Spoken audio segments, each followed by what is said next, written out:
Hi hello and welcome to Akshita's creation. நாம் இன்றைக்கி ரொம்பவே சிம்பிளான ஒரு பால்கோவா ரெசிபி பார்க்க போகிறோம்.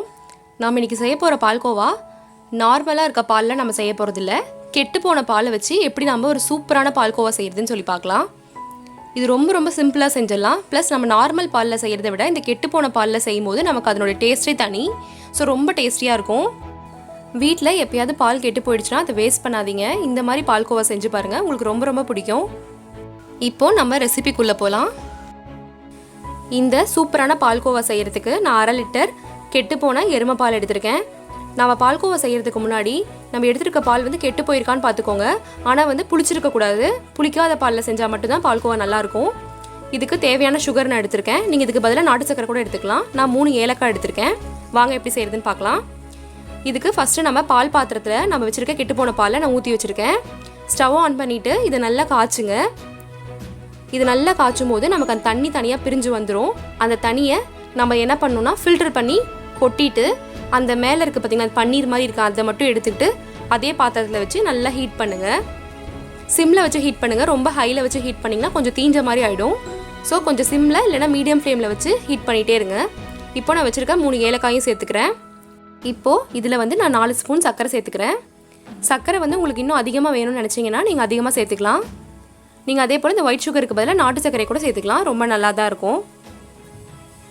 நம்ம நார்மலாக இருக்க பாலில் பால்கோவா செய்கிறதுக்கும் இந்த மாதிரி கெட்டு போன பாலில் பால்கோவா செய்கிறதுக்கும் நிறைய டிஃப்ரென்ஸ் இருக்குது.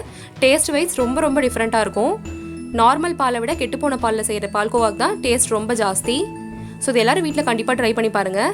சுகரை போட்டுட்டு இந்த மாதிரி நல்லா மிக்ஸ் பண்ணி விடுங்க அந்த பாலில். நான் எடுத்துருக்கிறது ஃபுல் க்ரீம் மில்க், அதனால தான் இங்கே பாருங்கள் எவ்வளோ திக்காக இருக்குது. இந்த மாதிரி நல்லா எல்லாத்தையும் கலரி விடுங்க. சர்க்கரைலாம் நல்லா மிக்ஸ் ஆகுற மாதிரி பார்த்துக்கோங்க.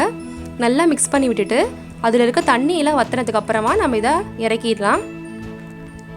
பாருங்கள், இப்போ ஆல்மோஸ்ட் அதில் இருக்க தண்ணி பதம் எல்லாமே எவாப்ரேட் ஆகிடுச்சு. நல்லா இப்போ கெட்டியாக அந்த பால்கோவா மட்டும் இருக்குது. இந்த மாதிரி ஸ்டேஜில் நம்ம சர்வ் பண்ணிடலாம். ரொம்ப டேஸ்டியாக இருக்கும். எல்லாருக்கும் இது ரொம்ப பிடிக்கும். வீட்டில் பால் கெட்டுருச்சுன்னு சொல்லிட்டு நீங்கள் வேஸ்ட் பண்ணிடாதீங்க. இந்த மாதிரி ஒரு டிஷ்ஷை செஞ்சு பாருங்கள். செஞ்சு பார்த்துட்டிங்கன்னா அதுக்கப்புறம் எப்போ பால் கெட்டாலுமே நீங்கள் அதை வேஸ்ட் பண்ணி தூக்கி ஊற்ற மாட்டீங்க.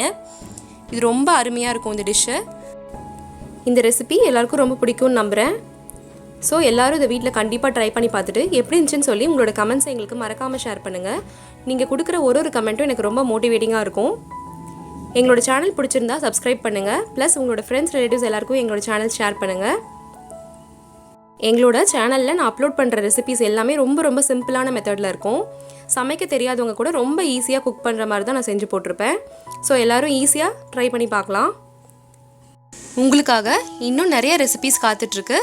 தேங்க்ஸ் ஃபார் வாட்சிங் அண்ட் கீப் சப்போர்ட்டிங் அஸ்.